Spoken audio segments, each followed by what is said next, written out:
So no matter what kind of holiday celebrating you're into, professional home organizer Megan Arthurs has some tips this morning on how to keep all of those decorations neat and tidy, which they're not right now on this table. It feels and wrong. for both of us, it's like, whoa.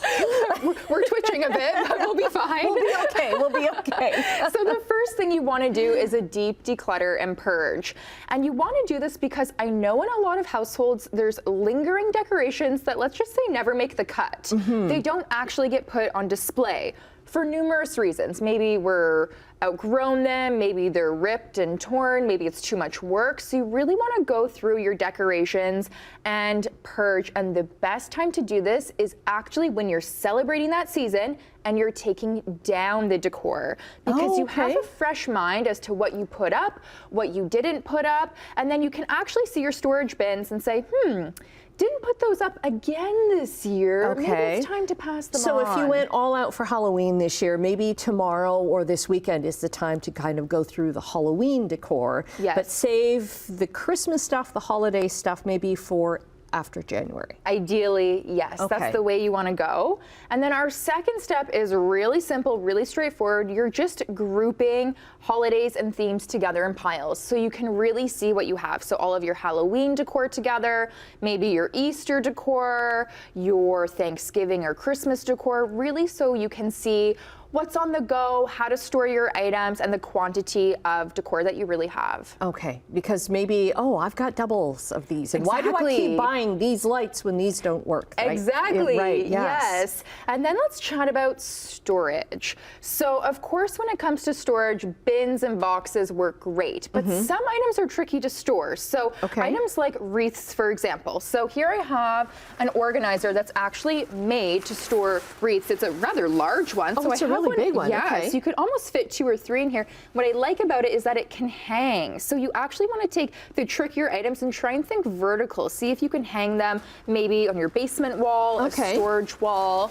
Now we have lights. So lights end up being really tangled, really tricky to organize. The easiest and most accessible way is grab a piece of cardboard. We all have some laying around, and just wrap your lights around the cardboard. You're going to spend less time untangling and more time stringing. And maybe even write on here like where those lights go, like whether it's for the tree or for the window or for a garland or something like that. Yes, exactly. And then let's talk about ornaments, small items, breakable items.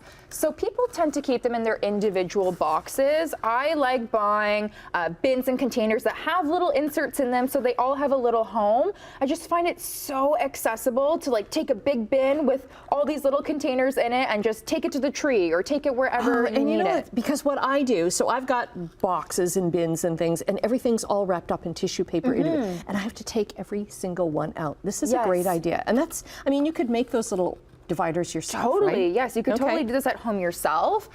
And then labeling. We like labeling. I know, it's a trend.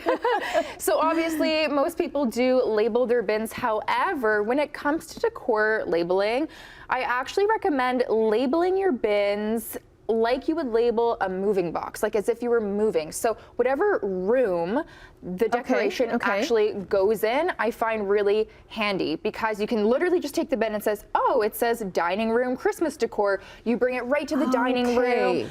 It just makes the process. So you know that box has, or that label has, the centerpieces in it. You got it. And the candles. You got it. It just makes it so much easier. And a lot of people like decorating in phases, so they don't just do it all at once. They do it slowly. So at least you can say, there's the dining room box with the linens on it. I'm going to go into that one. You save a lot of time. Okay. And maybe too, if you're phasing in with decorating that way, it's like if you never get around to doing full blown, then at least you've got some little bits, right? Without having to take all of the boxes out of the basement or the attic. It's a huge chore, right? It is. It's a big task. The biggest job. I know. Sometimes we have had just the boxes of the Christmas decoration stuff in our living room. You know, there have been years where it's just been there for a week or two without even opening up the boxes, because it's exhausting. Yeah, it takes a lot of time just to bring the boxes up. Yes, and then you have, I know. Okay. And then we've got wrapping. Okay, so gift wrap. So to me, gift wrap is like a sister category of decor, right? So I also like separating it, but what's really important is how you organize and store it. So here we have an organizer that's a little tricky to see, but we actually have an insert for rolls of paper paper, for gift bags, for bows, tape, scissors, whatever that you use to wrap gifts in. It's just important there's a designated zone in the home so you're not over purchasing. All right.